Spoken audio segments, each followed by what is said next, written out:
The invitation arrived with cruel precision, her ex-husband's wedding, designed to humiliate her one final time.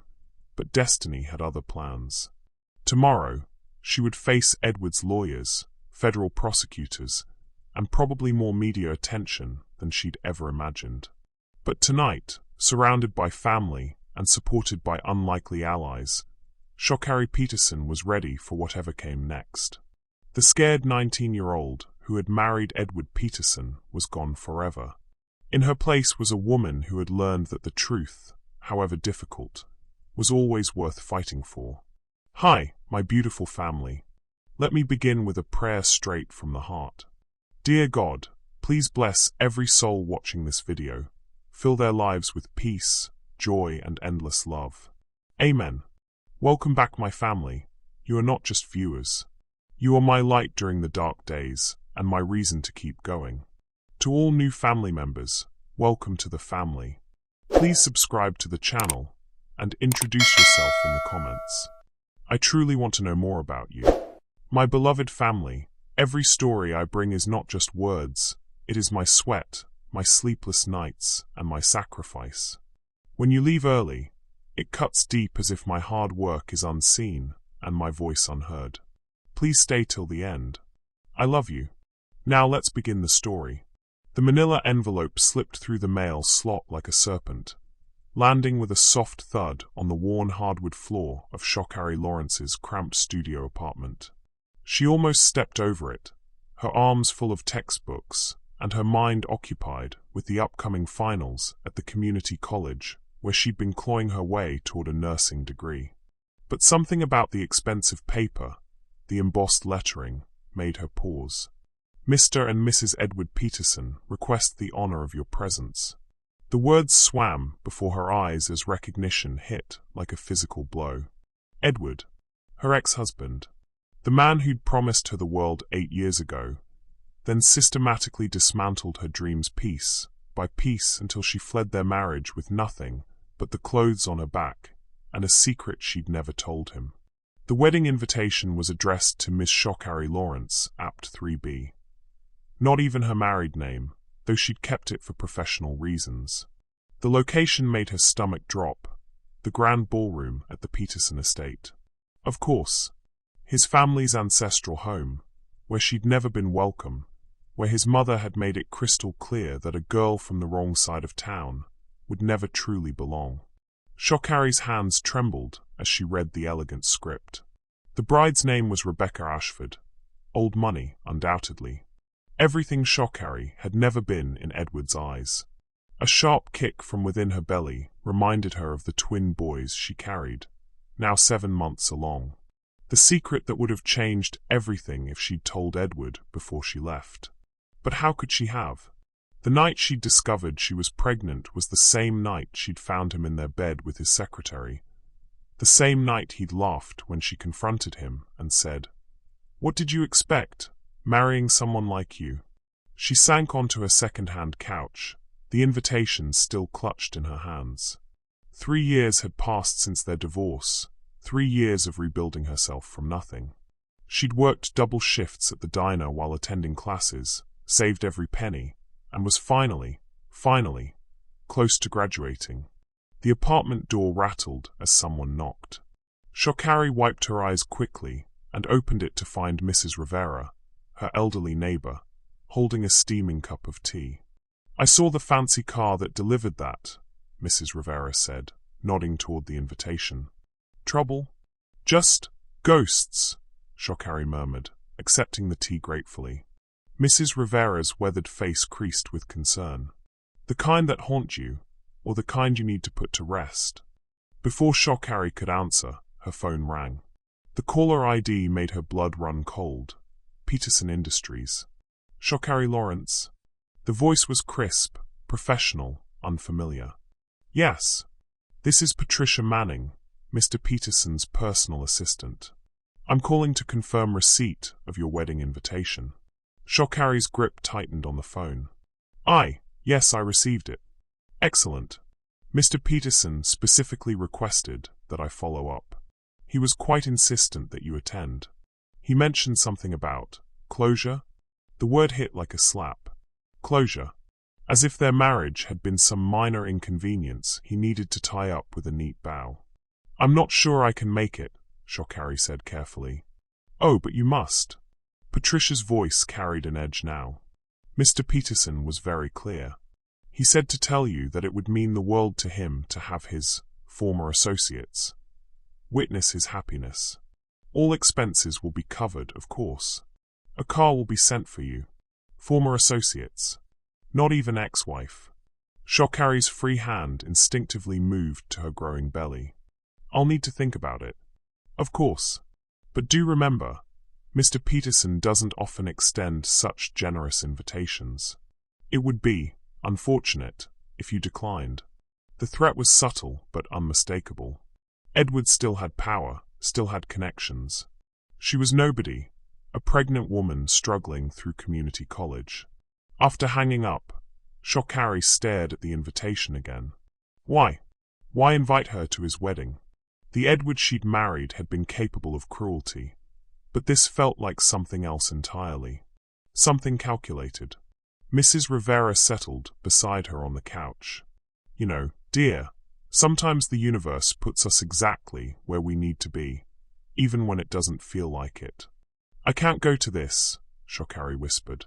You don't understand what he's like. What his family is like. They'll destroy me. Or, Mrs. Rivera said gently, you might surprise them. That evening, Shokari sat at her small kitchen table, grading papers for the tutoring service that helped pay her bills. Her phone buzzed with a text from an unknown number. Hope you got the invitation. Can't wait to see you there. It's going to be quite the celebration. Her hands shook as she set the phone down. Edward never texted her directly. They'd communicated only through lawyers since the divorce. This felt personal. Pointed. Another text followed immediately. Bring a guest if you'd like. I'm sure you have plenty of options these days.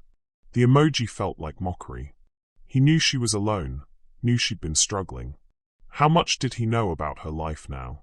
A third text appeared. By the way, saw your name in the community college newsletter. Nursing school, how quaint. Mother always said you had practical aspirations. Shokari's vision blurred with rage. He was watching her, keeping tabs on her struggles, her small victories, probably laughing about them with his new fiancée. She thought about the twins growing inside her, about the life she was trying to build from nothing, about the dreams she'd put on hold when she married him at 19, thinking love would be enough. Dear viewers, what do you think Shokari should do about the wedding invitation? Would you attend if you were in her position? That night, she lay awake staring at the ceiling, one hand on her belly, feeling her sons move restlessly as if they could sense her turmoil. 3 years ago, she'd run from Edward's cruelty.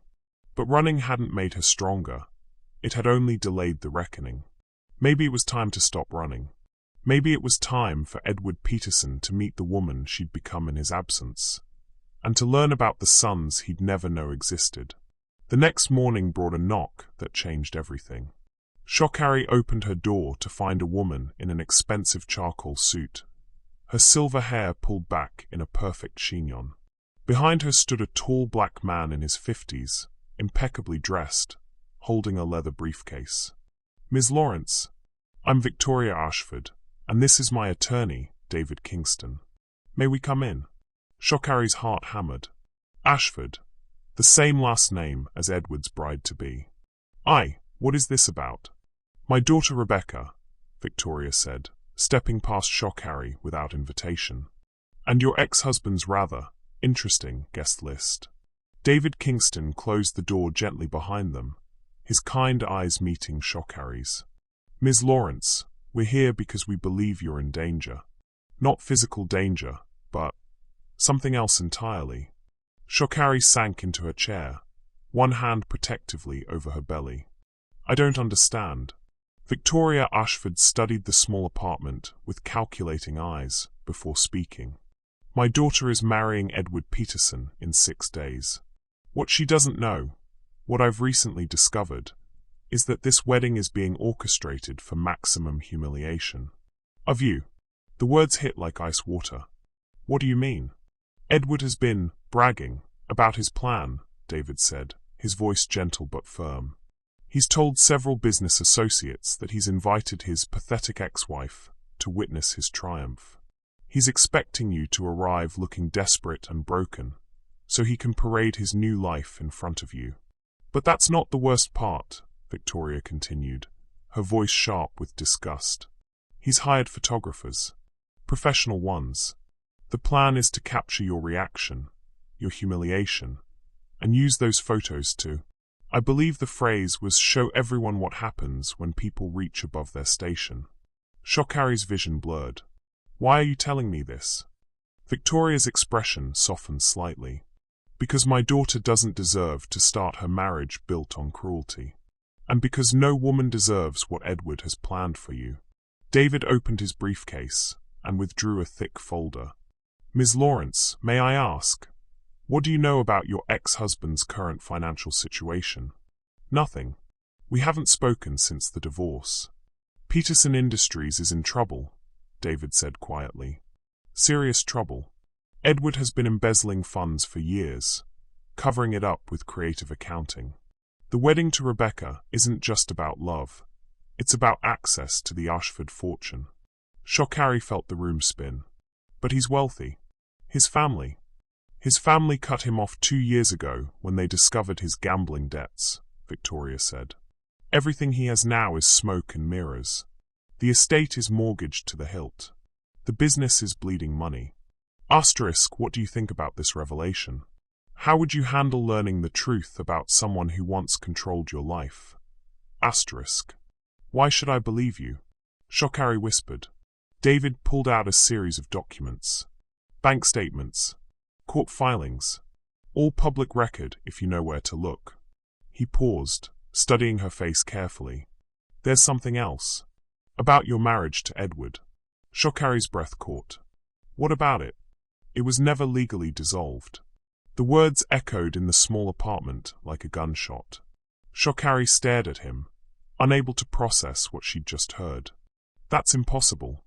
I have the divorce papers. I signed them. Edward filed them, David said gently. But he never completed the process. Never paid the final fees. Never submitted the final documentation. In the eyes of the law, Shokari Peterson, you're still married to him. The room tilted. Shokari gripped the arms of her chair, her pregnancy making the shock even more overwhelming. But why would he? Because divorced spouses can't be forced to testify against each other in criminal proceedings, Victoria said grimly. Edward knew this day would come. He's been preparing for federal charges for embezzlement and tax evasion. Shokari's mind raced. Still married. After 3 years of believing she was free, after rebuilding her life from nothing, she was still legally bound to the man who'd destroyed her. Which means, David continued, his upcoming marriage to Rebecca would be bigamy. A federal crime. Victoria leaned forward. Ms. Lawrence, you hold all the cards here. You just don't know it yet. A sharp pain shot through Shokari's abdomen, and she gasped, doubling over. David immediately knelt beside her chair. Are you all right? Should we call someone? The pain subsided, but the message was clear. Stress wasn't good for the babies. I'm fine. It's just, this is a lot. Victoria's expression softened completely. You're pregnant. It wasn't a question. Shokari nodded, tears flowing freely now. How far along? Victoria asked gently. 7 months. Twins. Victoria and David exchanged a meaningful look. Ms. Lawrence, Victoria said carefully, I need to ask you something, and I need you to be completely honest with me. Are these babies Edward's? Shokari's silence was answer enough. Oh, my dear, Victoria breathed. He doesn't know, does he? I found out after I left. I couldn't. After what he did, what he said about me, I couldn't tell him. David sat back on his heels, his mind clearly working. This changes everything. How? Shokari asked. Because, Victoria said, standing and pacing to the small window, those babies are heirs to the Peterson fortune. What's left of it, anyway. And more importantly, they're proof that Edward's been lying about when your relationship truly ended. I still don't understand. David pulled out another document. Edward has been claiming, in business and social circles, that your marriage was a brief mistake from his youth. He's been telling people you two separated immediately after the wedding, that the marriage was never consummated, that you were more like roommates. The lies hit like physical blows. Shokari remembered their early days, when Edward had been loving, attentive, passionate. Before his family's disapproval and society's prejudice had poisoned him against her. But if you show up to his wedding visibly pregnant with his children, Victoria continued, his entire narrative collapses. Everyone will know he's been lying. And if the marriage was never legally dissolved, David added, and he goes through with the ceremony on Saturday, he'll be committing bigamy in front of 300 witnesses, including several federal judges and prosecutors. Shokari felt a strange calm settling over her. For the first time in 3 years, she wasn't powerless. She wasn't the desperate girl who'd fled in the night. She was a woman with choices. What do you want me to do? Victoria smiled, the first genuine smile she'd shown since arriving. I want you to go to that wedding, Ms. Lawrence, but not the way Edward expects. She reached into her purse and pulled out a business card. This is my personal stylist. And this, she handed Shokari another card, is my driver. His name is James, and he's been with my family for 20 years. He's completely trustworthy. I can't accept this. I don't understand why you're helping me. Victoria's eyes flashed with something fierce. Because 30 years ago, I was in your position. A young woman married to a man who saw me as a trophy until I became inconvenient. I didn't have anyone to help me then. But you do now. David stood, closing his briefcase. Ms. Lawrence, we're not asking you to do anything illegal or unethical. We're simply asking you to attend a wedding you were invited to, wearing clothes that fit your current situation. And if Edward objects to your presence, Victoria added, well, you're still his wife. You have every right to be there. Do you think Shokari should trust these strangers who've suddenly appeared in her life? What would you do in her situation? After they left, Shokari sat alone in her apartment. The business cards spread across her coffee table like tarot cards predicting her future. Her phone buzzed with another text from Edward. Confirmed you'll be there Saturday? Rebecca is so excited to meet my colorful past. She has such a charitable heart. The mockery in his words crystallized something inside her. For 3 years, she'd been running from Edward Peterson.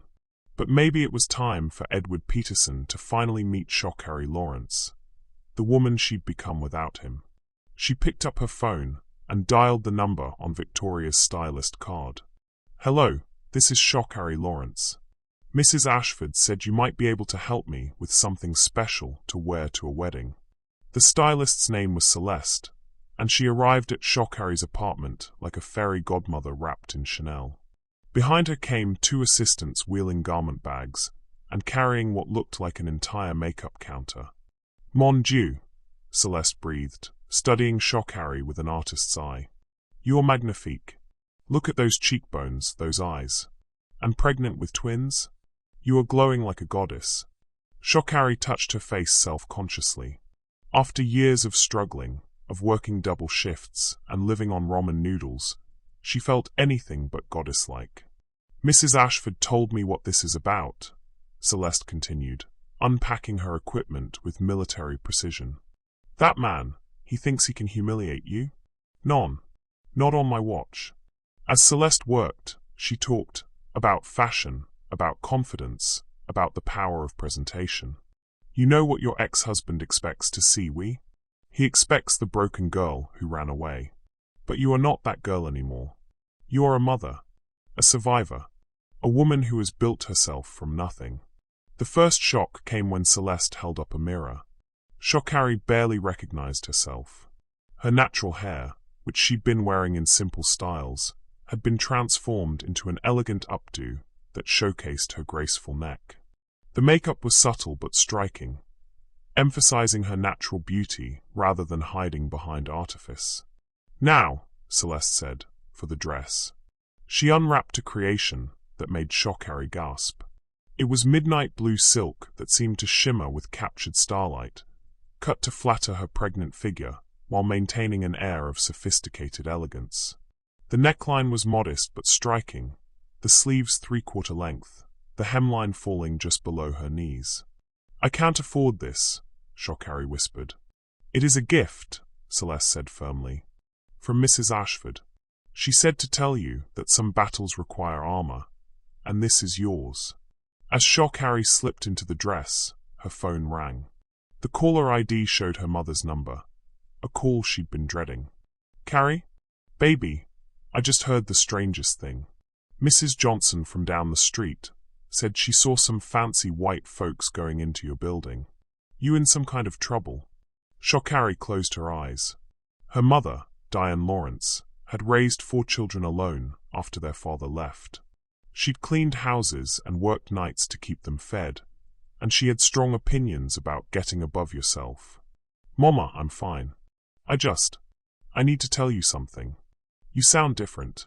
You okay?" "I'm pregnant, Mama. Twins. And Edward invited me to his wedding." The silence stretched so long Shock-Harry thought the call had dropped. Then, "That white boy who broke your heart? The one who—" Diane's voice turned dangerous. "What kind of sick game is he playing?" "I don't know, Mama. But I'm going to find out. Baby girl, you listen to me. That family of his, they never thought you were good enough. They made that real clear when you two got married. You sure you want to walk back into that?" Shock-Harry looked at herself in the mirror. Really looked. The woman staring back wasn't the 19-year-old who'd been intimidated by crystal glasses and multiple forks. This was a woman who'd survived, who'd built something from nothing, who was carrying new life. "I'm not the same person I was, Mama. I know you're not, baby. That's what scares me. Promise me you'll be careful." After hanging up, Shock-Harry found herself staring at an old photograph tucked into a mirror's frame. It was from her wedding day 8 years ago. Her and Edward, both young and seemingly in love. She was wearing a simple white dress from a department store, beaming with happiness, unaware that his family was already planning ways to end the marriage. "Regrets?" Celeste asked softly. "No," Shock-Harry said, surprising herself with the certainty in her voice. "Just remembering who I used to be. And who are you now?" Shock-Harry touched her belly, feeling her sons moving restlessly. "I'm their mother, and I'm done being ashamed of who I am." That evening, Victoria Ashford called personally. "How are you feeling about Saturday?" "Nervous," Shock-Harry admitted. "But ready, I think." "Good. I have some additional information that might interest you. About Edward's current situation." Victoria's voice dropped to a conspiratorial whisper. "The federal investigation into his embezzlement is moving faster than expected. There's going to be an indictment, probably within the month." Shock-Harry felt a chill. "Does Rebecca know?" "No. Edward has been very careful to keep that from her. But here's the interesting part. If you're still legally married to him, you have certain rights to his assets, including the Peterson estate." The magnitude of what Victoria was suggesting hit her like a freight train. "You're saying I could?"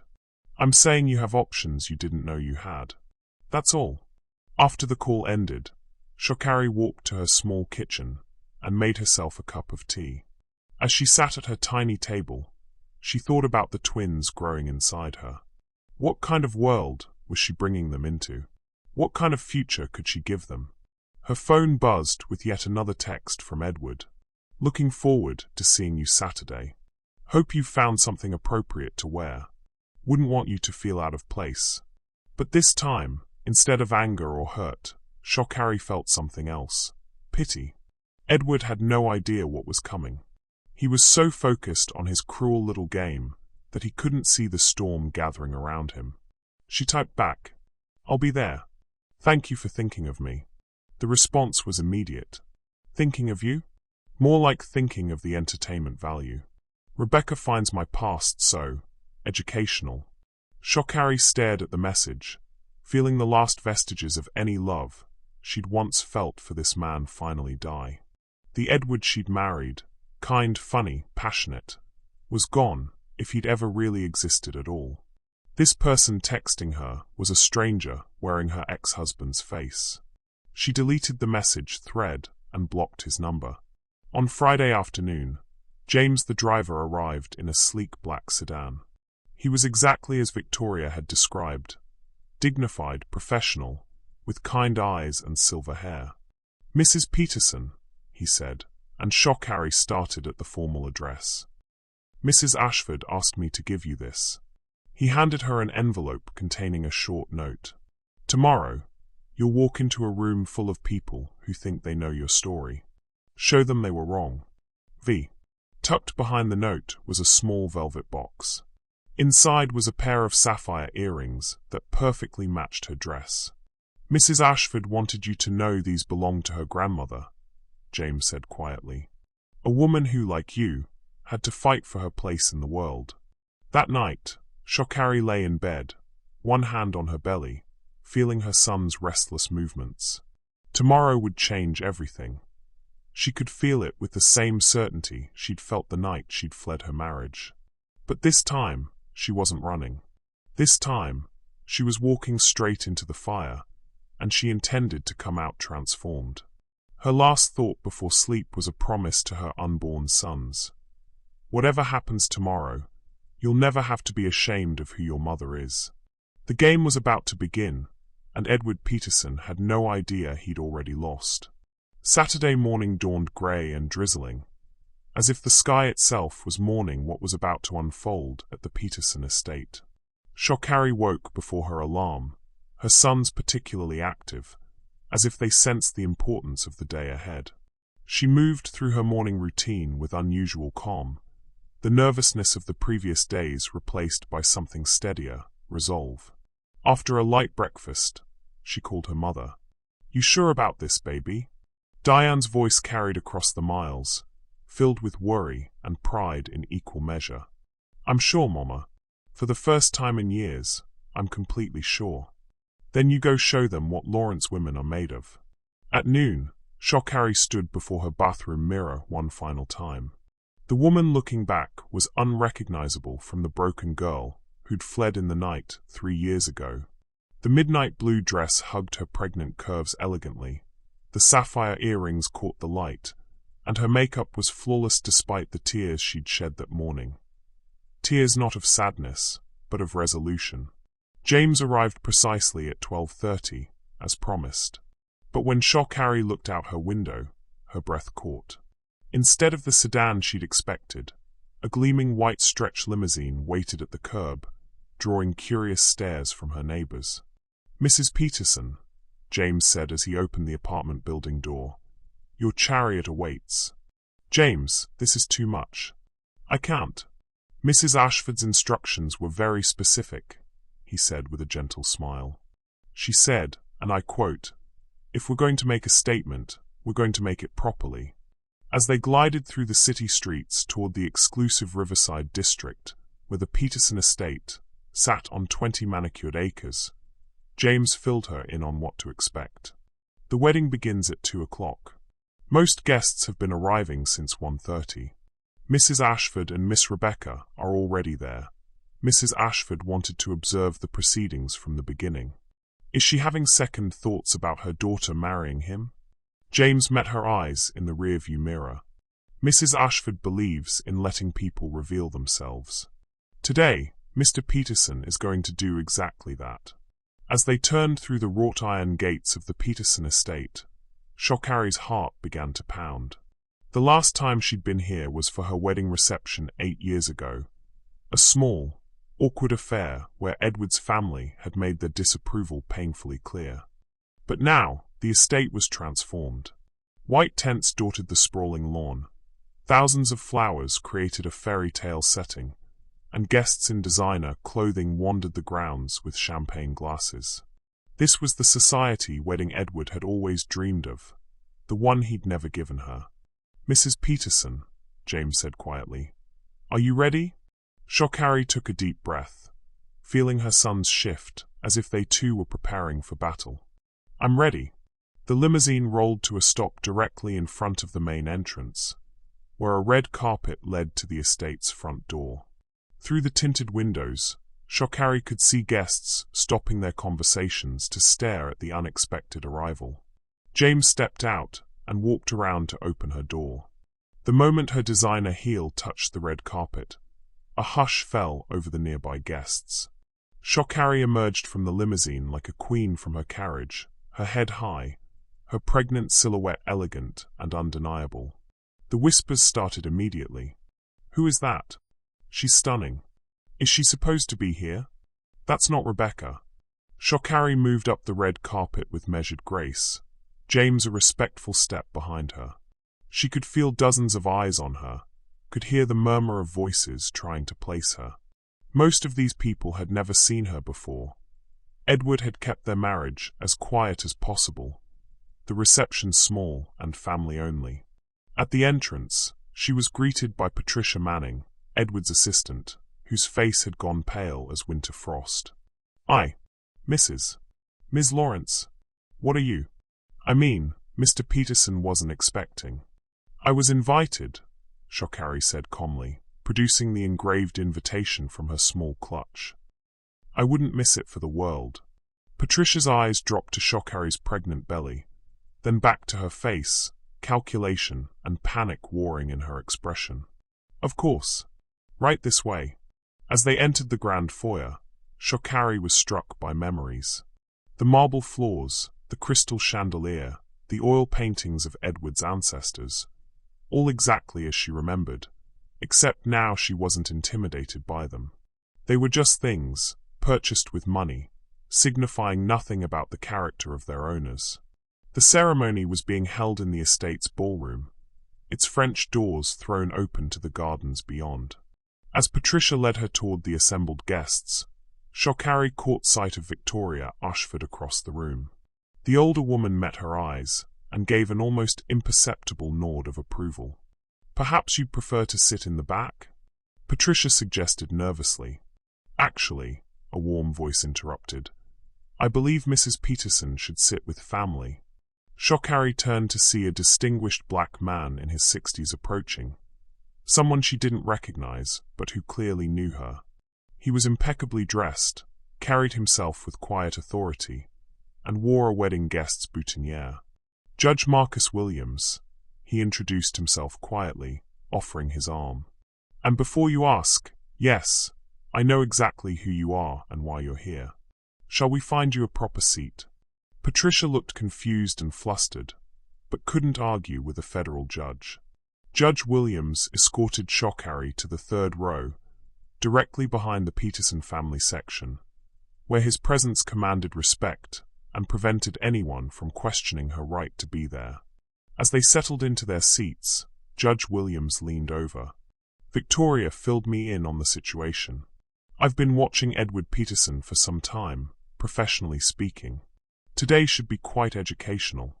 The string quartet began playing, and the processional started. Edward emerged from a side door, looking handsome in his tailored tuxedo, but Shokari noticed things she'd missed when she was young and in love.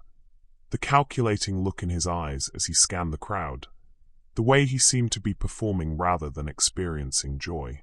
His eyes found her in the crowd, and his face went through a series of expressions: confusion, recognition, shock, and finally, rage barely contained behind his practiced smile. She watched him lean over to whisper urgently to his best man, who immediately began scanning the audience. But then the bridal march began, and all attention turned to the back of the room. Rebecca Ashford was breathtakingly beautiful in her designer gown, her face radiant with happiness and love. As she walked down the aisle on her father's arm, Shokari felt a pang of sympathy for her. This young woman had no idea she was walking into a lie, no idea her groom was already legally married, no idea about the federal investigation swirling around the man she was about to pledge her life to. As Rebecca passed their row, she glanced at Shokari with curious but friendly eyes, clearly wondering who this elegant pregnant woman was. Shokari managed a smile, sad smile in return. The ceremony began, but Edward kept stealing glances at Shockharry, his composure cracking with each look. During the exchange of rings, his hands visibly trembled. When the officiant asked if anyone knew of any reason these two should not be wed, the silence stretched just a beat too long as Edward's panicked eyes locked with Shockharry's calm ones. She said nothing. This wasn't her moment yet. But as the officiant pronounced Edward and Rebecca husband and wife, as Edward kissed his bride, while still legally married to another woman, Shockharry felt her sons kick strongly, as if they too understood the significance of what they were witnessing. Do you think Shockharry should have spoken up during the ceremony? What would you have done in that moment? The recessional began, and as the happy couple walked back down the aisle, Edward's mask finally slipped completely. When he reached Shockharry's row, he stopped abruptly, causing Rebecca to stumble slightly. "What the hell are you doing here?" he hissed, his voice barely audible but dripping with venom. Rebecca looked confused and concerned. "Edward, is everything all right? Do you know this lady?" Shockharry rose gracefully from her seat, her pregnant silhouette impossible to ignore. When she spoke, her voice carried clearly in the suddenly quiet ballroom. "Congratulations on your wedding, Edward. It was beautiful." She paused, placing a protective hand on her belly. "I hope Rebecca knows how lucky she is." The entire ballroom had gone silent. Rebecca was looking back and forth between them, beginning to sense undercurrents she didn't understand. Edward's face had gone white, then red, then white again. "Rebecca," he said tightly, This is Shockharry. My ex-wife." The words hung in the air like a challenge. But Shockharry's response was spoken with perfect clarity, loud enough for the entire front section to hear. "Actually, Edward, that's not quite accurate, is it?" And in that moment, everyone present understood that something momentous was about to happen. The ballroom fell into the kind of silence that precedes an earthquake. 300 wedding guests, dressed in their finest, stood frozen as they sensed the ground shifting beneath them. Rebecca's face was a portrait of confusion, her bouquet trembling in her hands. "What do you mean, not quite accurate?" Rebecca asked, her voice barely above a whisper. Edward grabbed his new bride's arm, attempting to steer her toward the reception area. "She's just being dramatic. You know how ex-wives can be. Let's go greet our guests." "No." The word came from Judge Williams, who had risen from his seat with the authority of 20 years on the federal bench. "I think Mrs. Peterson has something important to say." "Mrs. Peterson?" Rebecca's voice cracked. "But I'm Mrs. Peterson now." "Edward, what is he talking about?" Shockharry stepped into the aisle, her midnight blue dress catching the light from the crystal chandeliers. Every eye in the ballroom was on her as she reached into her small clutch and withdrew a folded document. "Rebecca," she said gently, her voice carrying in the absolute silence, "I'm so sorry you have to learn this way, but Edward and I were never divorced." The gasps were audible throughout the ballroom. Rebecca staggered backward, her father catching her arm. "That's impossible," Edward snarled, his composure finally cracking completely. "We signed papers. You know we signed papers." "We signed papers," Shockharry agreed, unfolding the document. "But you never filed the final decree. According to the state of New York, Edward Peterson and Shockharry Lawrence have been legally married for 8 years. She handed the papers to Judge Williams, who examined them with a practiced eye before nodding grimly. "These documents are authentic," he announced to the crowd. The marriage between Edward Peterson and Shockharry Lawrence was never legally dissolved. The ballroom erupted into chaos. Guests began talking at once, photographers moved closer, and Rebecca's knees buckled entirely. Her father and 2 bridesmaids caught her before she could fall. "This means," Judge Williams continued, his voice cutting through the noise, "that the ceremony we just witnessed was not legally valid. Mr. Peterson has just committed bigamy in front of 300 witnesses." Victoria Ashford moved through the crowd like an avenging angel, reaching her daughter's side and taking charge of the situation with the efficiency of someone used to crisis management. "Everyone stay calm," she commanded, her voice carrying the authority of old money and older power. "Rebecca, darling, let's get you some air." But Rebecca, despite her shock, was stronger than she looked. She straightened, shaking off the supporting hands, and faced Edward with steel in her eyes. "Is this true?" she demanded. Edward's face cycled through emotions: panic, rage, calculation. "Rebecca, sweetheart, this is just a technicality. A paperwork error. It doesn't mean anything." "Doesn't mean anything?" Rebecca's voice rose to a near shout. "Edward, we just took vows. Sacred vows. In front of God and everyone we know. And you're telling me it was all a lie. What do you think Rebecca should do in this moment? How would you react to discovering your wedding was invalid?" "It wasn't a lie," Edward insisted, reaching for her, but she jerked away from his touch. "I love you. I want to be married to you. This is just a legal complication we can sort out." "A legal complication?" This time it was Shockharry who spoke, her voice cutting through Edward's protests like a blade. "Is that what you called our marriage when you were bragging to your friends about humiliating your pathetic ex-wife?" Edward spun toward her, his mask finally falling away entirely. "You have no right to be here. This is my wedding." "Actually," Judge Williams interjected, "as Mr. Peterson's legal wife, Mrs. Peterson has every right to be here. More right than anyone else, in fact." "Stop calling her that," Edward exploded. "She's not my wife. She's nothing. She's a nobody from nowhere who got ideas above her station, and—" "Edward." Rebecca's voice was ice cold. "Stop talking." The command was so sharp, so final, that Edward actually closed his mouth mid-sentence.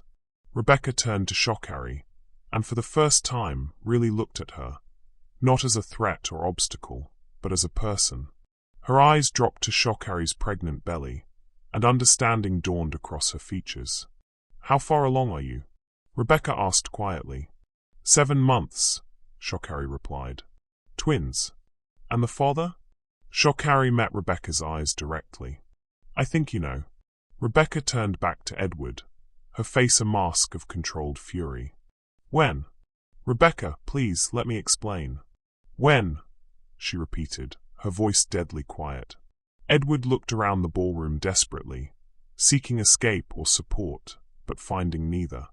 Every face stared back at him with disgust, disappointment, or fascination. "It was before you," he finally said. "Before we got serious. It doesn't change anything between us." "Before we got serious?" Rebecca's laugh was sharp as breaking glass. "Edward, we've been together for 2 years. Engaged for 8 months. When exactly did this happen?" Shockharry closed her eyes, knowing she was about to destroy whatever remained of this woman's illusions. But Rebecca deserved the truth. "I left Edward 7 months ago," Shockharry said quietly. "I discovered I was pregnant 2 weeks later. I never told him because the night I found out was the same night I found him in our bed with his secretary." The silence that followed was deafening. Rebecca's face went through a series of expressions before settling on something that looked like relief mixed with disgust. 7 months ago," Rebecca said slowly. 7 months ago was when you told me you'd learned to value what really mattered. When you said you'd never take love for granted again." She turned to face the assembled guests, her voice carrying clearly. "Ladies and gentlemen, it seems my wedding day has become somewhat more educational than anticipated." A nervous titter ran through the crowd. "I want everyone to understand something," Rebecca continued, her poise returning as she took control of the narrative. "I am not the victim here. I'm the daughter of Victoria Ashford, and Ashford women don't accept lies or settle for men who lack honor." She began removing her wedding ring, the enormous diamond catching the light. "This marriage, this sham, is over before it began." Edward lunged toward her. "Rebecca, please, you're making a mistake. Think about what you're throwing away." "What I'm throwing away?" Rebecca's voice could have frozen champagne. "Edward, I know about the federal investigation. I know about the embezzlement. I know about the gambling debts and the mortgaged estate, and the fact that Peterson Industries is hemorrhaging money. Edward's face went grey. How do you? Because unlike you, I don't make major life decisions without doing my research. I've known for weeks. I was hoping you'd tell me yourself, hoping we could face it together. Her voice broke slightly. But instead, you planned to use our marriage as some kind of cruel theater to humiliate the mother of your children. She handed the ring to her father and walked toward Shock-Harry. The ballroom held its collective breath as the two women faced each other. The bride who never was, and the wife who always had been. I owe you an apology, Rebecca said quietly. I had no idea. You have nothing to apologize for, Shock-Harry replied. You were as deceived as anyone. Your children, Rebecca said, glancing at Shock-Harry's belly. They deserve better than this. They'll have better than this. Rebecca smiled, the first genuine smile she'd worn all day. Yes, I believe they will. She turned back to address the crowd one final time. The reception is cancelled. The bar, however, remains open. I suggest we all drink to the truth, however messy it might be. As the guests began to murmur and move, some toward the exits, others toward the promised bar, Edward made one last desperate play. You can't do this to me, he shouted, his voice cracking. Do you have any idea who I am? What my family? Your family disowned you 2 years ago, Victoria Ashford said, stepping forward with documents of her own. I know, because they contacted me when they learned about your engagement to my daughter. They wanted to warn me about your financial irregularities. She handed the papers to Judge Williams. Speaking of which, Judge, I believe these federal warrants might be of interest to you. Judge Williams examined the documents, his expression growing graver by the moment. Edward Peterson, by the authority vested in me by the United States District Court, you are under arrest for embezzlement, tax evasion, and fraud. As federal marshals, who had apparently been waiting outside, entered the ballroom, Edward's legs gave out. He collapsed into a chair, the fight finally gone out of him. This is all your fault, he said to Shock-Harry, his voice hollow.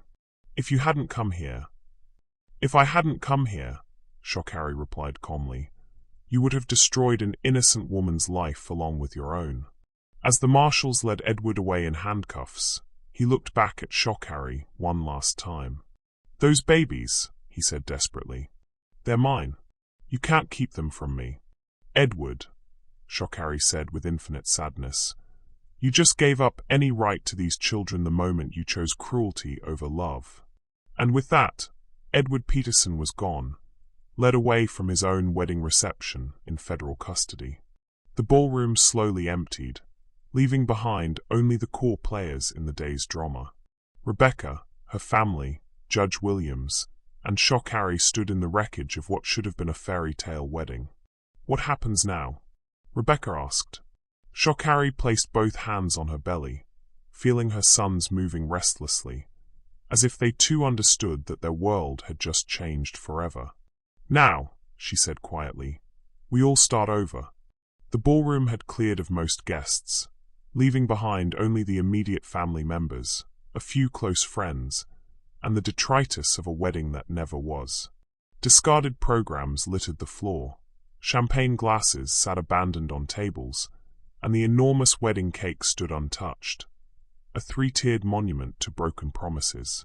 Shock-Harry found herself sitting in one of the ornate chairs near the altar, her feet aching and her sons particularly active after the day's stress.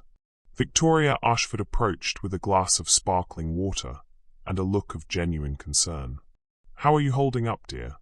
I'm not sure, Shock-Harry admitted, accepting the water gratefully. This morning I thought I knew what today would bring.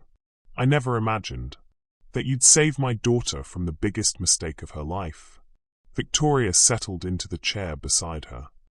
Because that's exactly what you did.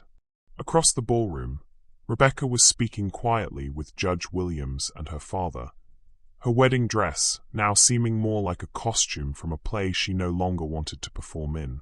I feel terrible for her, Shokari said, watching the young woman who should have been celebrating her new marriage. She didn't deserve any of this. No, she didn't. But she's stronger than she looks. Ashford women always are. Victoria paused, studying Shokari's profile. Speaking of which, we need to discuss your situation. My situation? You're about to become a very wealthy woman, Shokari. The Peterson estate, such as it is, belongs to you as Edward's legal wife. More importantly, those babies you're carrying are heirs to whatever legitimate assets remain. The magnitude of what Victoria was saying began to sink in. I don't want his money. I never wanted his money. It's not about want anymore. It's about what those boys deserve. Victoria's voice was firm but kind. Edward may have run the business into the ground, but there are still legitimate assets. Property, investments his family made before they cut him off. Your sons have a right to their inheritance. Judge Williams approached, having finished his conversation with Rebecca. Mrs. Peterson, I wanted to speak with you about the legal proceedings ahead. Please call me Shokari. I'm not sure I want to keep that name anymore. Actually, you might want to reconsider that, the judge said, settling into a nearby chair. As Mrs. Peterson, you have certain protections and rights. If you change your name now, it could complicate the inheritance issues. What kind of proceedings are we talking about? Edward will be facing federal charges. The trial will likely be lengthy and very public. As his legal wife, you can't be compelled to testify against him, but you can choose to do so if you wish. Shokari felt a flutter of something that wasn't just the babies moving. What would happen if I testified? Your testimony about the timeline of your relationship, about when you discovered the pregnancy, about his lies regarding your divorce, all of that could be crucial in proving the pattern of deception that underlies his financial crimes. Before Shokari could respond, Rebecca approached their small circle. She had changed out of her wedding dress into a simple black dress, her hair now loose around her shoulders. She looked younger without the bridal regalia, but also somehow stronger. I'm sorry to interrupt, Rebecca said, but I wanted to thank you, Shokari. Properly thank you. You don't need to thank me. You saved me from a life built on lies, Rebecca said firmly. From a man who would have used me the same way he used you. That deserves more than gratitude. It deserves friendship, if you're willing. The offer surprised Shokari. You want to be friends? After everything that's happened. Especially after everything that's happened. We're both victims of Edward's deception. But more than that, I think we could help each other. Victoria smiled approvingly. What did you have in mind, darling? Rebecca turned to her mother. Remember the scholarship foundation you've been wanting to start? For women returning to education after difficult circumstances. Of course. I'd like Shokari to be our first recipient. Full tuition for her nursing degree, plus living expenses and childcare when the babies come. Shokari's breath caught. I can't accept that. It's too much. It's not charity, Rebecca said quickly. It's an investment. In you, in your children, in the future. Besides, she smiled wryly, I suddenly have a very large wedding budget that needs to be redirected. Judge Williams chuckled. From wedding expenses to education funding. I like the symbolism. There's more, Victoria added, clearly warming to the idea. The Ashford Foundation has connections with every major hospital in the state. We could guarantee you internship opportunities, job placement after graduation, the whole trajectory. Shokari felt tears welling up. For 3 years, she'd been fighting alone, scraping together tuition payments, and living on hope and determination. The idea of having support, of not having to choose between feeding herself and buying textbooks, was almost overwhelming. I need to ask, she said carefully. Why? Why are you doing this for me? Rebecca exchanged a look with her mother before answering. Because 30 years ago, someone helped my mother when she needed it most. She's never forgotten that kindness, and she raised me to pay it forward. And, Victoria added quietly, Because I see something in you that Edward never did. Strength, intelligence, dignity. The kind of qualities that make someone truly successful, not just wealthy. A commotion near the ballroom entrance drew their attention. James, Victoria's driver, was escorting a small group of people toward them. An older black woman who moved with purpose, followed by a young man and woman who looked remarkably like Shokari. "Mama?" Shokari rose from her chair, disbelief in her voice. Diane Lawrence covered the remaining distance in quick strides, pulling her pregnant daughter into a fierce hug. "Baby girl, are you all right? I saw the news. It's already on social media. Videos of that man being arrested at his own wedding." "Mama, how did you get here so fast?" "Mrs. Ashford sent a car for us," Diane said, looking around the opulent ballroom with obvious discomfort but determined dignity.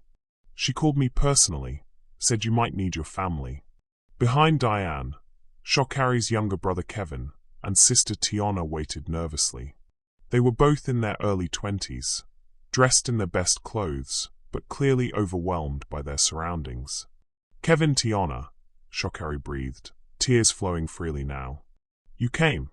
"Of course we came," Tiana said, hugging her sister carefully around her pregnant belly. "Family sticks together, right?" Victoria watched the reunion with satisfaction. "I took the liberty of arranging rooms for your family at the Grand Hotel downtown.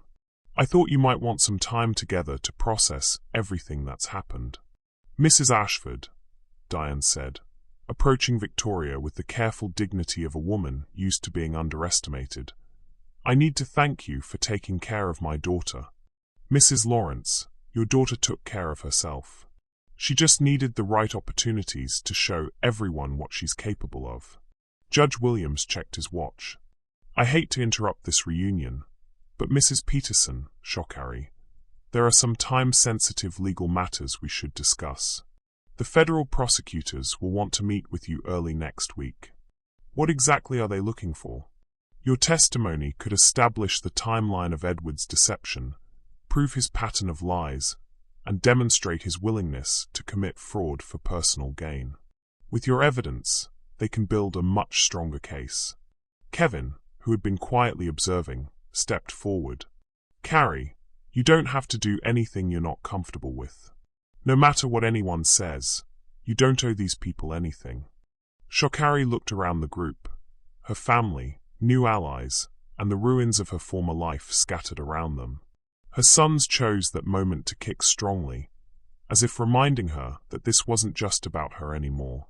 "I'll testify," she said quietly. "Not for revenge, but because other people deserve to know the truth about who Edward really is." "Are you sure?" Diane asked, worry creasing her features. "I'm sure, Mama. For 3 years, I've been carrying the shame of a failed marriage, thinking I wasn't good enough, wasn't strong enough. But I wasn't the problem. He was. And if my story can help prevent him from hurting other people, then yes, I'll tell it." Rebecca reached over and squeezed Shokari's hand. "You won't have to face this alone. The Ashford family stands behind you, whatever comes next." "As do I," Judge Williams added. "I'll make sure the prosecutors treat you with the respect you deserve." Diane looked around the group with new understanding. "My daughter has found herself some powerful allies." "Your daughter is a powerful woman in her own right," Victoria corrected gently. "She just needed the right stage to prove it." As if summoned by the mention of stages, James appeared with news that photographers from several news outlets were gathering outside the estate. "The story has broken nationally," he reported. "They're calling it the wedding day arrest and the bigamy scandal. Mrs. Peterson, they're going to want statements." Shokari felt a moment of panic. She'd never dealt with media attention, never been in the public eye. "We'll handle the press," Victoria said firmly. "No one talks to reporters without proper preparation and legal representation."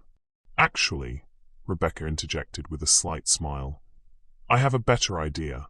What if we control the narrative from the beginning?" She turned to Shokari. "There's a journalist I trust, Emma Rodriguez from the Metropolitan Tribune. She specializes in stories about women overcoming adversity. What if we gave her an exclusive interview? Tell your story, your way, before anyone else can spin it. I don't know anything about dealing with reporters. You don't have to, Victoria assured her. We'll be with you every step of the way. As they began planning their next moves, Shokari realized that this morning she'd been a struggling single woman, facing an uncertain future. Now, surrounded by family and unexpected allies, carrying the heirs to a fortune she'd never wanted, she was at the center of a story that would likely make national news. But more than that, she was finally free.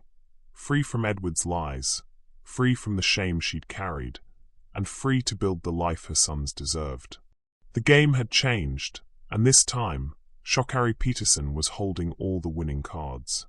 3 days after the wedding that never was, Shokari sat in the elegant conference room of Ashford and Associates law firm, facing Emma Rodriguez across a mahogany table. The journalist was younger than Shokari had expected, with intelligent dark eyes and the kind of focused attention that made people want to tell their truth. "Before we begin," Emma said, adjusting her recording device, "I want you to understand that this is your story.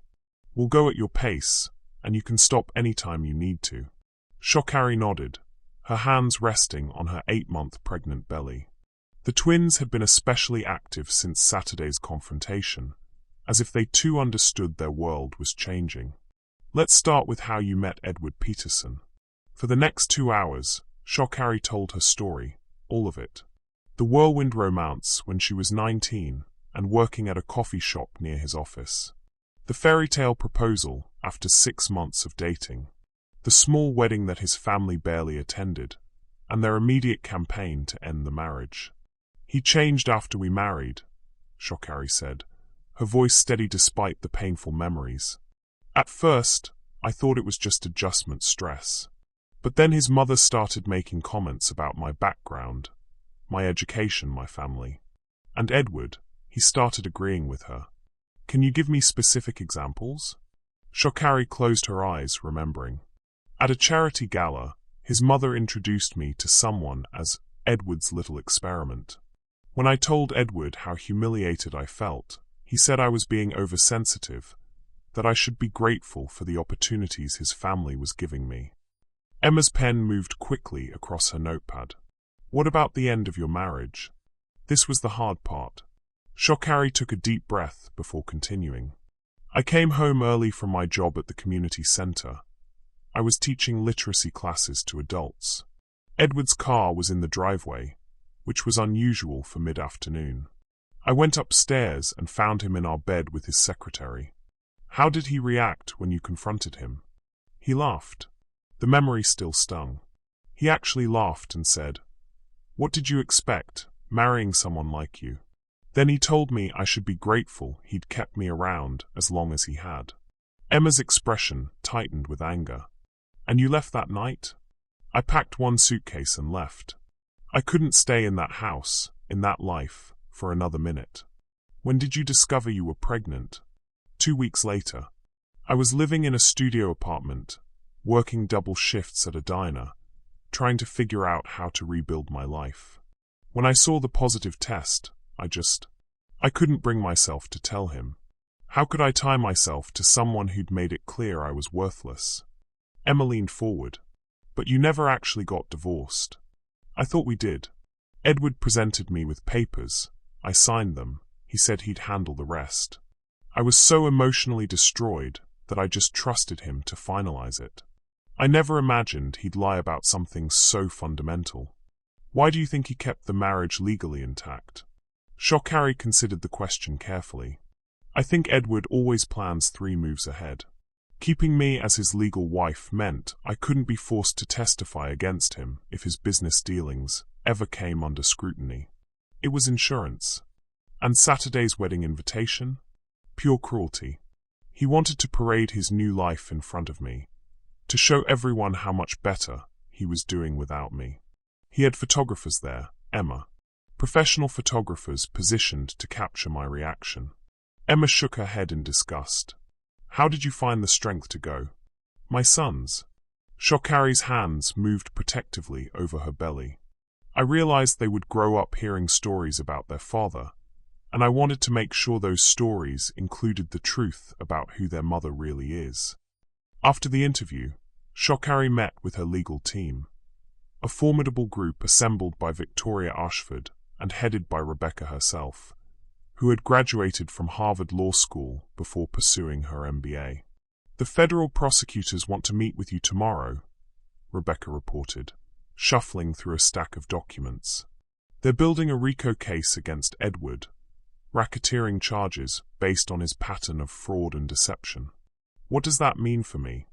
"It means your testimony about his lies regarding the divorce, about his deceptive practices in your marriage, could be crucial evidence of his character and pattern of behavior." Judge Williams, who was serving as an unofficial advisor, leaned back in his chair. "There's something else you should know, Shokari. Edward's been trying to make a deal." "What kind of deal?" "He wants to trade information about other financial crimes. Apparently he knows about several of his business associates' illegal activities, in exchange for a reduced sentence." "Let me guess," Shokari said grimly. "Part of his deal involves painting himself as the victim of a vindictive ex-wife?" "Exactly. He's claiming you knew about the incomplete divorce, that you've been planning this public humiliation for years." Rebecca slammed her hand on the table. "That's ridiculous. Shokari was barely surviving, working multiple jobs and going to school. She didn't have the resources or connections to orchestrate anything like this." "We know that," Judge Williams said calmly. "But Edward's lawyers are going to argue that you somehow manipulated events to coincide with his wedding, that you conspired with the Ashford family to destroy his marriage and business prospects." Shokari felt a chill. "Can they make that stick?" "Not if we control the narrative," Rebecca said firmly. "Which is why the Emma Rodriguez interview was brilliant timing. By the time Edward's story hits the news, yours will already be out there." The next morning, Shokari's interview appeared as the front-page story in the Metropolitan Tribune under the headline, "The Woman Who Saved a Wedding by Stopping It." The article was accompanied by a professional photo Victoria had arranged, Shokari in a simple blue dress that complemented her pregnant figure, looking directly at the camera with quiet dignity. The response was immediate and overwhelming. Social media exploded with support for Shokari and condemnation of Edward. The hashtag #ShokariStrong began trending nationally. Women shared their own stories of deceptive partners and economic abuse. But with the support came unwanted attention. Paparazzi began following Shokari, camping outside her apartment building and the community college where she was finishing her final semester. "This is insane," her brother Kevin said, peering through the blinds at the cluster of photographers on the street. "Carrie, you can't live like this." "I know," Shokari said, feeling exhausted by the constant scrutiny. "But what choice do I have?" Her phone rang, and Victoria's name appeared on the screen. "Darling, have you seen the evening news?" "No, why?" "Edward gave an interview from jail. It's exactly what we expected, but seeing it is still shocking." Shokari turned on the television to find Edward's face filling the screen.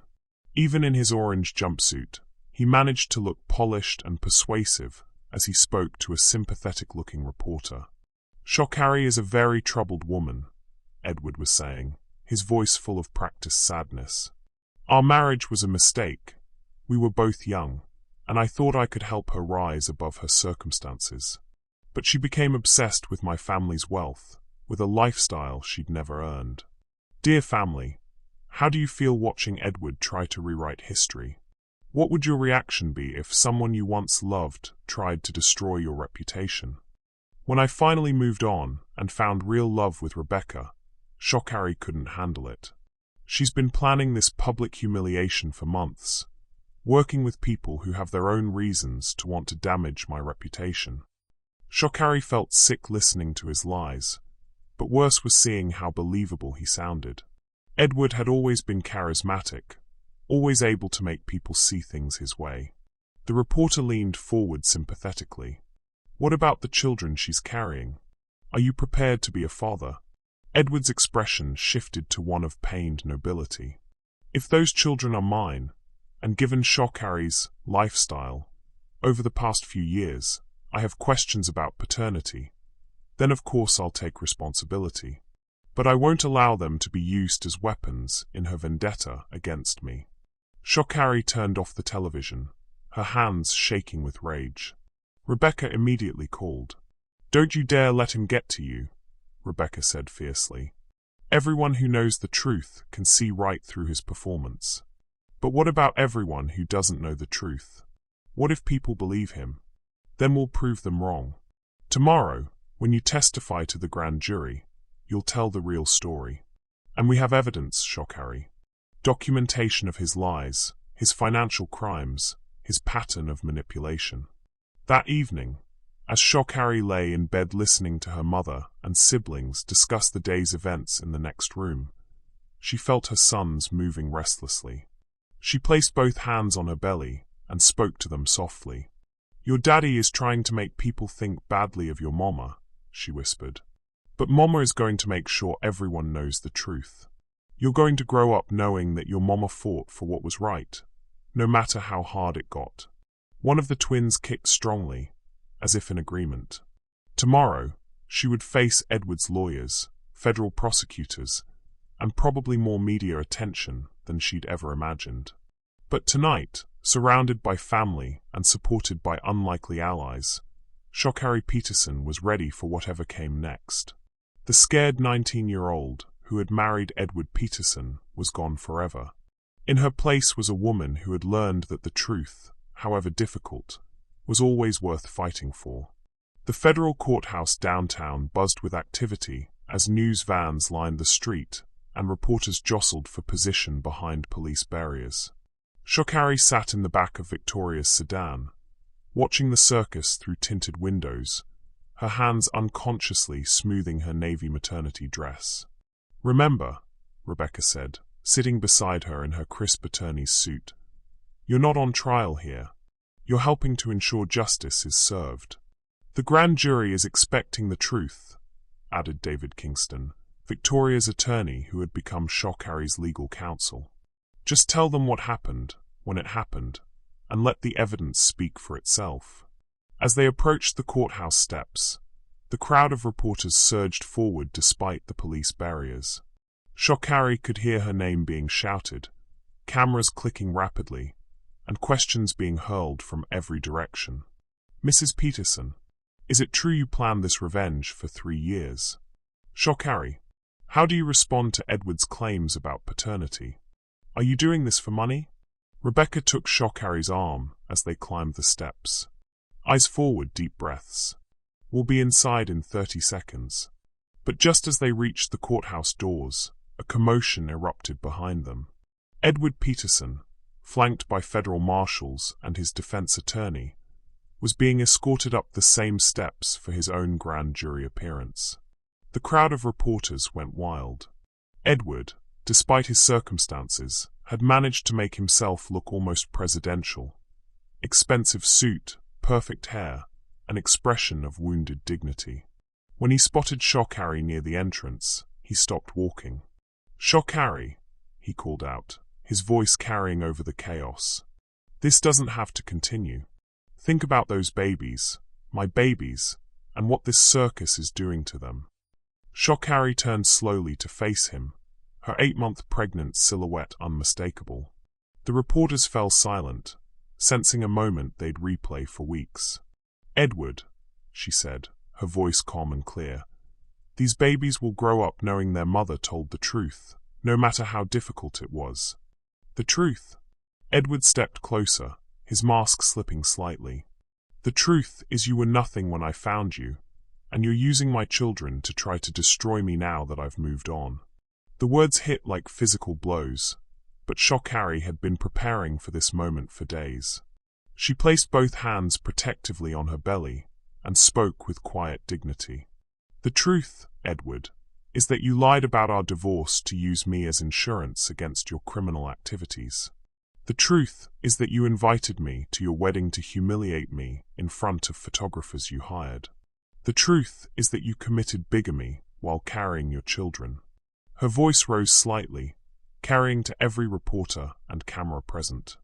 And the truth is that I will never again allow you to make me feel ashamed of who I am. Edward's composure cracked completely.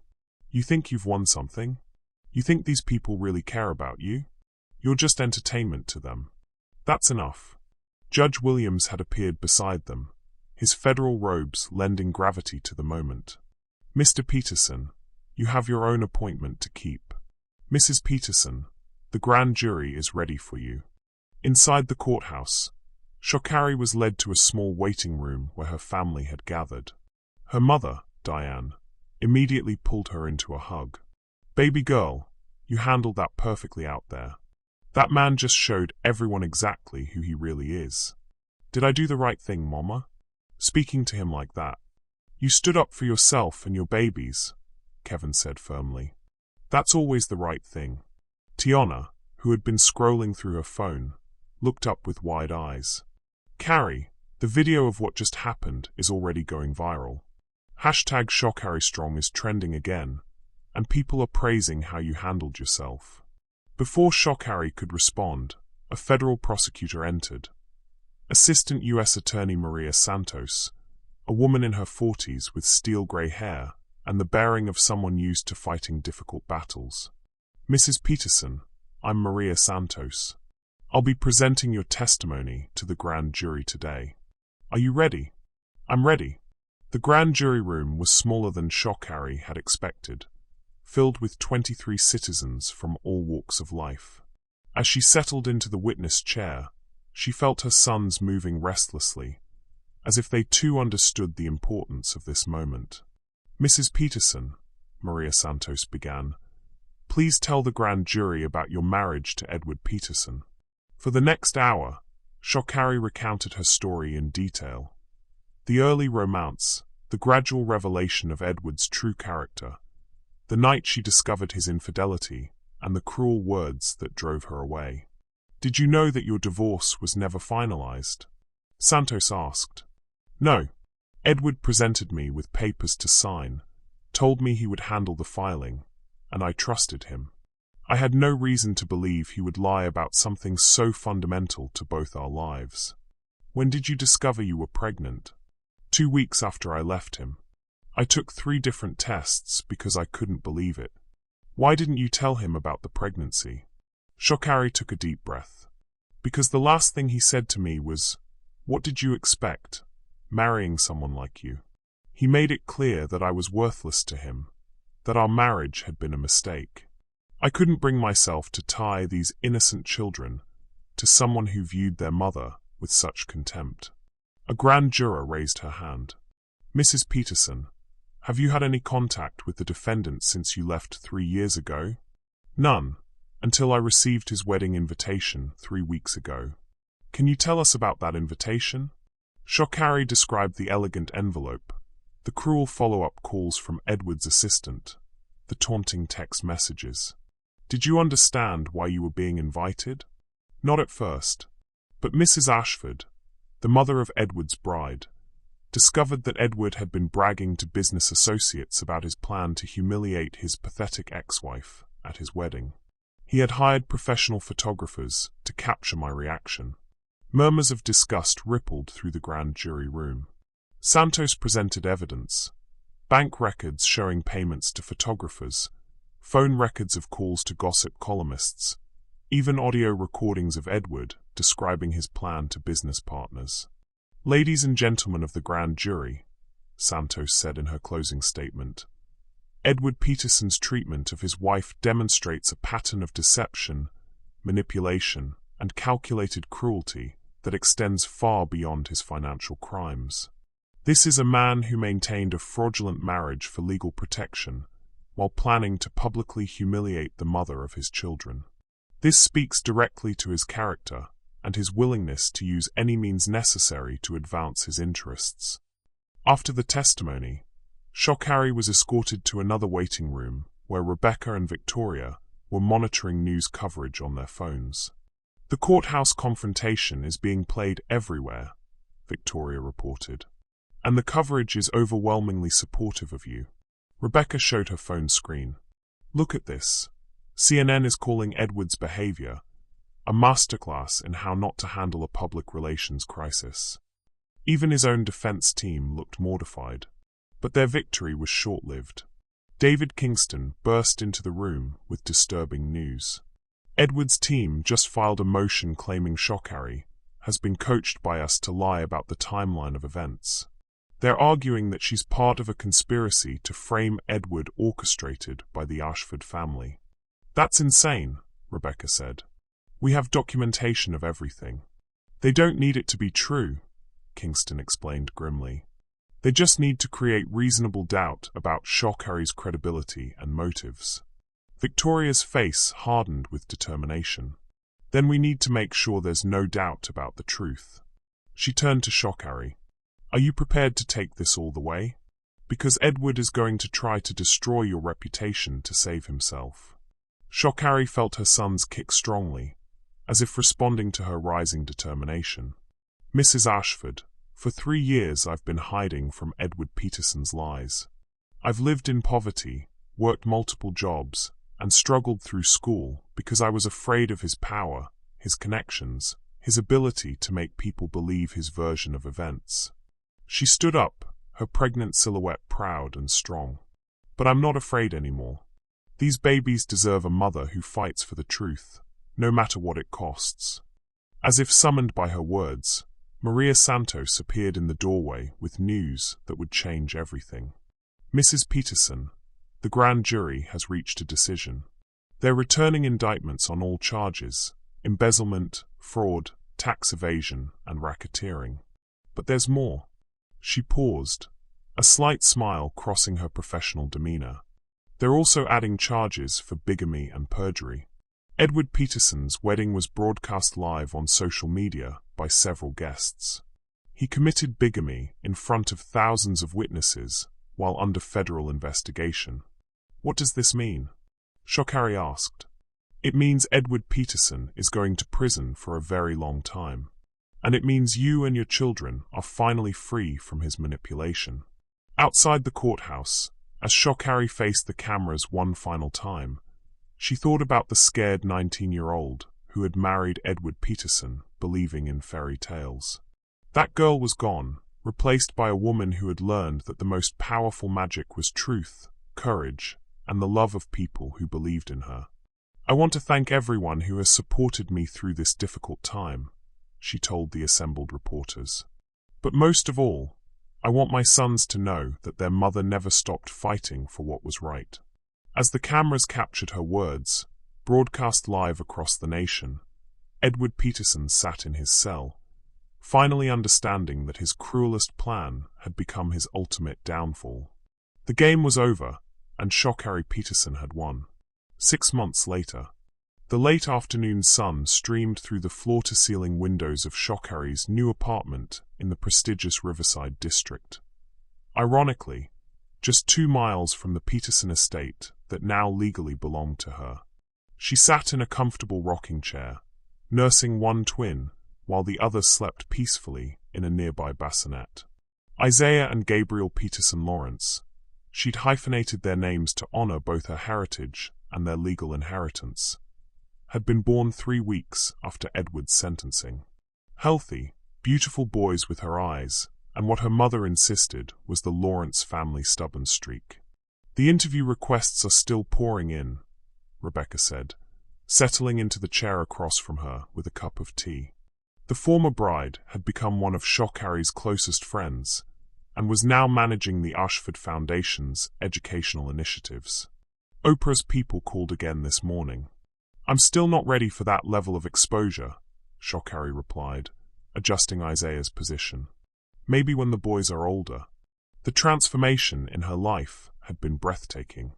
Edward's conviction on all charges, including the bigamy that had been broadcast to millions, had resulted in a 15-year federal sentence. The subsequent civil proceedings had awarded Shokari full control of the remaining Peterson assets, including the estate, various investment properties, and a substantial trust fund that would ensure her son's futures. But more meaningful than the financial security was the personal vindication. The trial had revealed the full extent of Edward's deceptions, not just to her, but to dozens of business partners, investors, and even family members who had trusted him. "How are you feeling about starting classes next week?" Rebecca asked. Shokari smiled, looking toward the corner where her new laptop sat beside a stack of textbooks. The Ashford Foundation Scholarship had evolved into something much larger. A full ride to the prestigious St. Catherine's University nursing program, with childcare provided and a guaranteed position at Metropolitan General Hospital upon graduation. Nervous, excited, grateful, she paused, watching Gabriel sleep peacefully. "For the first time in my life, I feel like I can plan for the future without worrying about just surviving." A knock at the door interrupted their conversation. Shokari's mother entered, carrying grocery bags and wearing the comfortable authority of a grandmother who had found her purpose. "The boy's been good today?" Diane asked, immediately moving to check on the sleeping twin. "Perfect angels," Shokari said, then laughed. "Well, except for the 3 a.m. feeding, when Isaiah decided to have a conversation with the ceiling." Diane had moved to the city permanently, taking a position as the head of the Ashford Foundation's community outreach program. At 61, she'd found herself with a salary higher than any she'd ever imagined, managing programs that helped women in situations similar to what her daughter had faced. Kevin called. Diane reported as she unpacked groceries in the spacious kitchen. His business loan got approved. He's going to open that auto shop he's been dreaming about. The ripple effects of Shokari's newfound stability had touched her entire family. Kevin's loan was backed by a fund she'd established. Tiana was finishing her senior year at Howard University on a scholarship Shokari quietly funded, and her youngest brother Marcus, who had struggled with addiction, was 6 months clean and working as a counselor at a treatment center the Ashford Foundation supported.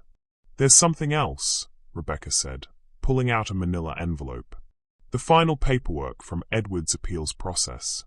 His lawyers tried one last challenge to the divorce settlement, claiming you manipulated the legal system. And unanimously rejected. The appellate court basically said that Edward's pattern of deception made any claims of manipulation by you not credible. You are officially and completely free from any legal connection to Edward Peterson." Shokari felt a weight she hadn't even realized she was still carrying finally lift from her shoulders. "So it's really over. It's really over." That evening, as Diane watched the twins, Shokari and Rebecca attended the annual Ashford Foundation Gala, an event that had raised over $2 million for women's education initiatives. Shokari wore a stunning emerald green gown that accommodated her post-pregnancy figure beautifully, her natural hair styled in elegant locks that had become her signature look. "Ladies and gentlemen," Victoria Ashford announced from the podium, "I want to introduce you to the inspiration behind this foundation's mission, a woman who proved that courage and truth are more powerful than money and manipulation." The applause was thunderous as Shokari took the stage. 6 months ago, she would have been terrified. Tonight, she felt confident and purposeful. "When I was 19, she began, her voice carrying clearly through the ballroom, "I thought love meant accepting someone else's definition of who I should be. I spent years believing that because I came from poverty, because I didn't have the right background or education, I was somehow less worthy of respect and happiness." She paused, looking out at the sea of faces, many of them women who had faced their own struggles, their own moments of doubt. "But I learned something important. Your worth isn't determined by where you start. It's determined by who you choose to become and how you treat others along the way." The audience was completely silent, hanging on her every word. The Ashford Foundation exists because we believe every woman deserves the chance to rewrite her story. Not because of where she's from, but because of where she's going. She gestured toward a section where dozens of scholarship recipients sat with their families. Women of all ages and backgrounds who were pursuing education despite difficult circumstances. These women are the real heroes. They're the ones choosing courage over comfort, growth over stagnation, hope over fear. And they're proving every day that the most powerful force for change isn't money or status. It's the determination to become who you're meant to be. The standing ovation lasted nearly 5 minutes. Later, at the after-party, Shokari found herself in conversation with Dr. Patricia Hendricks, the Chief of Staff at Metropolitan General Hospital. "I've been following your story," Dr. Hendricks said. "And I have to say, I'm impressed not just by your resilience, but by your academic performance. Dean Martinez tells me you're at the top of your class in every subject." "I have good motivation," Shokari replied, thinking of her sons sleeping peacefully at home. "Would you be interested in fast-tracking into our pediatric nursing specialization program? We have an opening for someone with your unique perspective and demonstrated character." It was an opportunity Shokari had dreamed of, but never dared to hope for. "I would be honored." As the evening wound down, Shokari stood on the hospital's rooftop garden with Rebecca and Victoria, looking out over the city lights. Somewhere out there was the small apartment where she'd once lived in fear and uncertainty. Somewhere else was the federal prison where Edward was serving his sentence, probably still believing he was the victim of circumstances rather than the architect of his own downfall. "Do you ever wonder what would have happened if you hadn't come to that wedding?" Rebecca asked. Shokari considered the question. "I think I would have spent the rest of my life running from who I used to be instead of growing into who I was meant to become." "Any regrets?" Victoria inquired. "About Edward? No. He showed me who he really was, and I finally had the wisdom to believe him." Shokari paused, touching the simple gold locket around her neck that contained photos of her sons.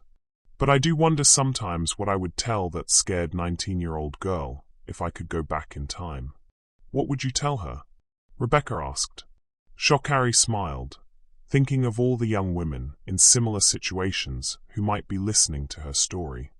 "I'd tell her that being underestimated is actually a superpower. I'd tell her that the people who try to make you feel small are usually afraid of how big you might become. And I'd tell her that the most important relationship she'll ever have is the one with herself.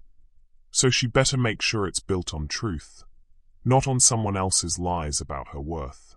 6 months later, Shokari graduated summa cum laude from nursing school. The ceremony was held at the university's main auditorium, and she walked across that stage in front of her mother, her siblings, the Ashford family, Judge Williams, and dozens of other people who had become her chosen family.